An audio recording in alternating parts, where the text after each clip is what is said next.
Geeta Mishra lovely Pandey channel में आप लोग के स्वागत बा।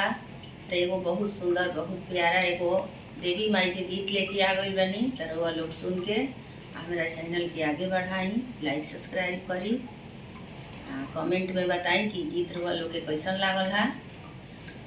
कथी बिनु सुना घानी बगिया तो कथी बिनु आंगन हो, ए मैया कथी बिनु सुना देवल घरवा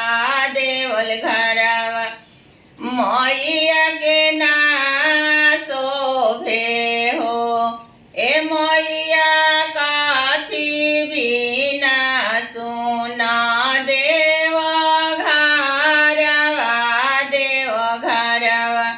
मैया के ना शोभे हो। कोयलर बिना सुना घानी बगिया बलक बिना आंगन हो, ए मैया रौरे बिना सुना देवल घरवा